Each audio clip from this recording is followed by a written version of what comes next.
Hello and welcome to my show, Bottomline. As you know, Parliamentary session is on. We are going to discuss a special amendment to the Constitution Bill, which would provide 33% reservations to women in various legislation, including the Parliament. Well, that will be done after the delimitation takes place on the basis of 2011 census report. That's a big if. When it happens, how it will happen, that's a question which is yet to be answered by anyone. But political parties are engaged in some kind of a bloody battle. They are accusing the ruling party of using the platform of Parliament for political brownie points. But what's the truth about women? What's the actual truth about women's reservation? Is it a hypocrisy or they really mean it? That is what I am going to discuss in the bottom line, starting with just one figure. And that figure is 9%. That is the share of women in India's state assemblies today. 9% across 4,100 odd MLAs in all the assemblies put together, which is our world's largest democracy. And the parties responsible for what? 9%? The parties that chose 91% male candidates in all the assembly elections. Across 75 years of free election, those same parties are now standing in Parliament promising women 33% reservation.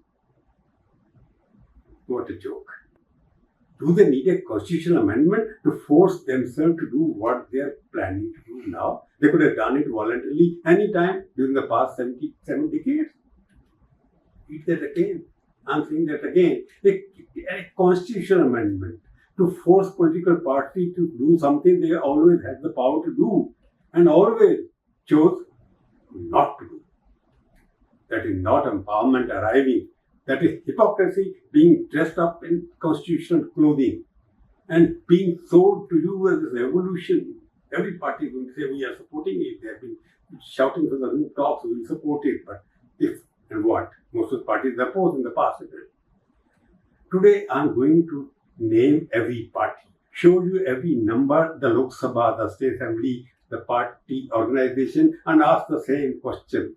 Nobody in the Parliament is asking why they applaud each other for passing the bill unanimously if they ultimately do. Just stay with me for a couple of minutes. Let us build the full picture for you, because the 9% of the state assemblies is just the beginning of the story. Start with Parliament itself. The 18th Lok Sabha, formed after 2024 election, has 542 elected seats. Women hold 74 of them. 13.6% only. And here is the detail that should make every celebrating politician pause. Why? That number is actually lower than 2019, when women held 78 seats, 14.4%. The 2024 election was the first held after Women's Reservation Bill was actually passed in 2023. Parliament passed the bill, parties went to the election, and women representation actually went down.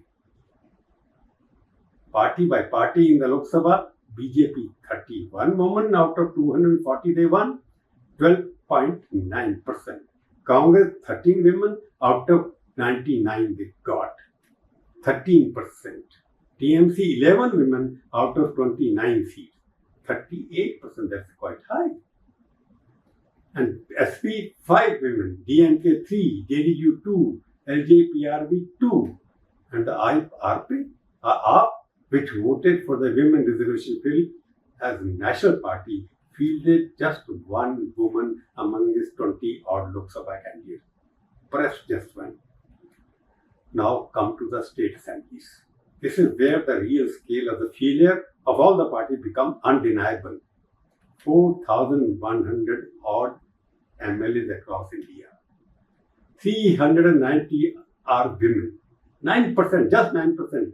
Among state assemblies, Uttar Pradesh leads in absolute numbers with 47 women MLAs.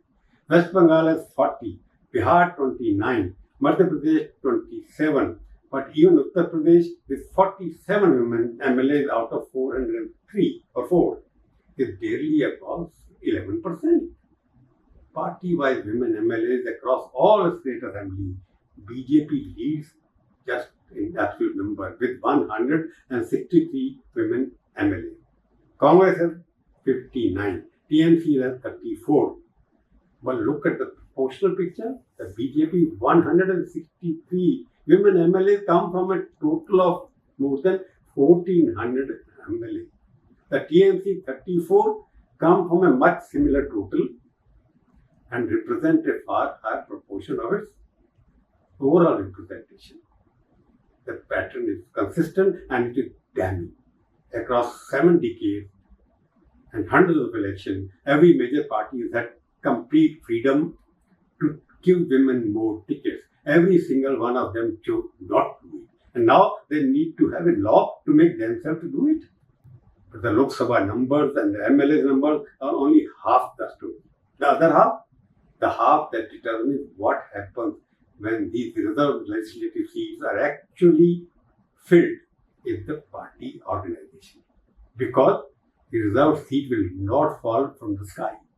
They will be allocated by party high command, parliamentary board, and those high command parliamentary board election committees, with one significant exception, entirely controlled by men. The BJP has 28 state unions plus 6 union territory or 8 union territory. Women president hardly won money. 27 out of 28 are women in the entire ruling party.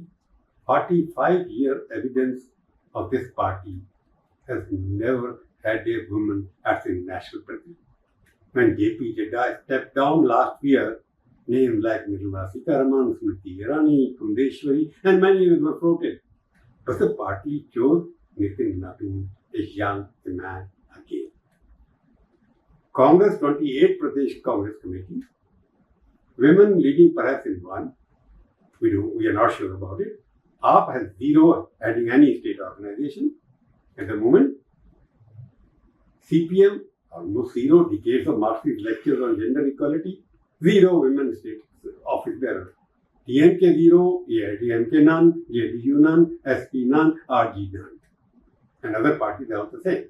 And here is the question that cuts through all the parliamentary celebrations is going to happen. Every party has the complete freedom to appoint women to their own state president. No law stops them. No constitutional amendment is needed.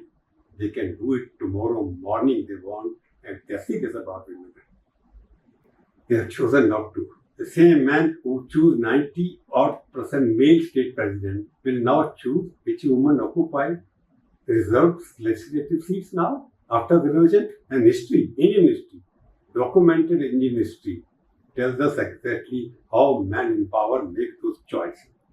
First comes the wife of the sitting MP or daughter-in-law of the sitting MP who cannot contest due to reservation. His political career continues uninterrupted, flowing through his wife as a vessel. Then the daughter-in-law, senior party leaders, daughters for whom reserved seats become convenient entry points. It has happened in the Panchayati as well. But it never publicly displayed. We are going through a patriarchal political system. And finally, and rarely, the genuine fighters, women who build their own grassroots field. They exist, but they succeed despite the system. And a male-dominated selection process will avoid them wherever it can, because capable, independent women are not safe. Safe means manageable. Patterns already have 30 years of evidence behind it. The Panchayati Raj system has placed women in formally elected positions across rural India since the early 90s. And the most consistently documented finding research on Indian local governance has a name, the Sarpanch Pati, the husband of a woman Sarpanch who actually attends meetings, signs document on wife's behalf, and makes decisions while his wife stays home. 3 decades constitutional guarantee, persistent proxy representation because the structure around the seats never changed. Now scale that to the Lok Sabha, to 4,000 state assembly seats The risk is not theoretical, it is historical evidence. It proves that men dominate everywhere. And there is an exception, and that is TMC. The one exception that makes every other party's position indefensible. In 2024, 29 MLCs, TMC, Lok Sabha MP, 11 were women. 38%, highest of any major party. By a mile. Even in State Assembly, 34 women MLAs from a smaller overall pressure than the BJP or the Congress. Proportionally are ahead of both. Even at the booth level, women run the TMC ground organization. Sayani Ghosh, Chandrima Bhattacharya, Shashi Panja are not decorative figures. They are the powerful women who are running the organization. They make the decision. Now, constitutional amendment forces the TMC to do this. No law compels these numbers. One leader, Mamata Banerjee herself, was never given a position, who built her own party from scratch and led it through 28 years of defeats and victories, created a culture where women rising did not feel threatened to the person at the top. The TMC proved the lesson in Mumbai, where the person leading genuinely values women political power. The number is the change. They don't need any constitutional amendment. That's precisely what makes the celebration of every other party so difficult, so hypocritical to watch with a straight face. So here is today's bottom line. The constitutional amendment coming before Parliament is necessary legally and should pass through. Women reservation is India's legislature is long overdue. It could have been given the party themselves. The moral case is beyond argument. More women in Parliament means more women in Parliament means more women's perspective when laws are written, budgets are shaped, and the national priorities are set. But this bill is necessary precisely because political parties have spent 75 years refusing to do so. But for 75 years, through every Lok Sabha election, every state assembly election, every by-election, parties have complete freedom to give women their 30% seat to get. No law prevented it. No constitution blocked it. The man who ran these parties simply chose not to implement it. And the result, as well, I want to repeat, 9% of state MLAs, 30.6% of Lok Sabha seats, a number that went down the very election after the bill was passed. Now, those same parties are in Parliament making speeches. The BJP will celebrate with one woman state president out of 28 and 45-year history of all male national president. Congress will celebrate with one woman Pradesh president out of 28, while positioning Priyanka Gandhi, who holds the position because of her stubbornness, not despite it, as evidence of women advancement. How many Congress presidents are women? How many general secretaries in the state or central level are women in both the parties, BJP and the Congress? Hardly. AAP will also say that we celebrated only one out of 28 Lok Sabha. It's a hypocrisy. So DMK also got its community. She's the only person visible. There are others also in the women, but in the party organization, there are hardly women politicians active. Even in regional parties, you don't find any powerful women.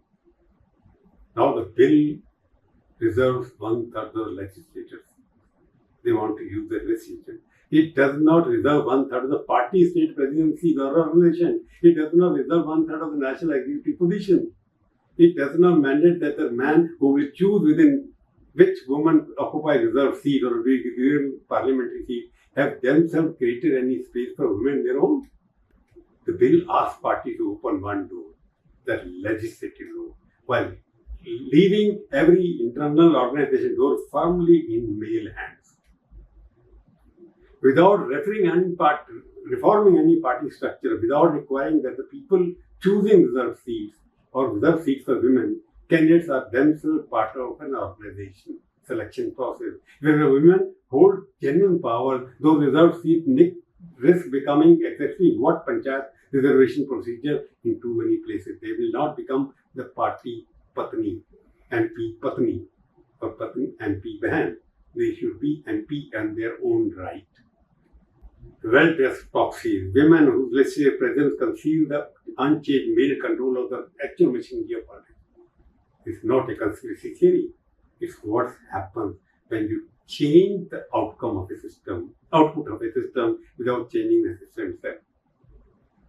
You can pass the bill without hesitation, but every party leader making a speech today owes Indian women an honest answer to one question. If you genuinely believe that you are capable leader, why did it take constitutional amendment to give to the women who are almost 0.5% of the Indian voters to give what they deserve?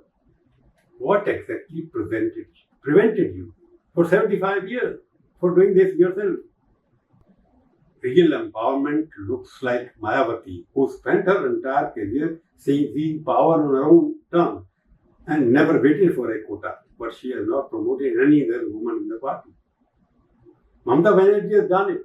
There is no alternative to that. Jayalalitha was there, she also did not give any other woman power. Sonia Gandhi was there for 18 years, she did not promote many women. But real empowerment looks like the millions of Indian women who vote in large numbers than men, who turn out in the summer heat and the monsoon rain to exercise democratic rights, and who just deserve in return a political system that treats them as principles rather than as problems to be managed through reservation. The bill is beginning. It's not an end. But real issue will be when the parties themselves reform their own organizational structure, giving maximum representation to the women in the selection process, decision-making process, in the executive post they held, not because of they will be nominated by others. Their own ticket allocation committee in which there will be more women without waiting for any other constitutional amendment to force them to do so. Election Commission has told them they can amend their own constitution. Instead of amending the Constitution of India, each party should show its commitment to the women empowerment by amending their own constitution, for which they don't need any parliament. Only if they do it, Indian women should accept the bill, but with reservation. But asking a question, that is what the bottom line is. 9% in 75 years, a bill that contradicts it, but the question still remains whether the party will also give them the reservation and participation in the system. That is to be answered. Otherwise, it will be total hypocrisy. Women will be only nominated women, not selected by themselves. That's enough for Bottomline today. Please watch my channel, subscribe it, share it, put your comments in writing. Good, bad, ugly, bitter, sweet. I will read them, but will never mind it. Thank you very much. Jai Hind.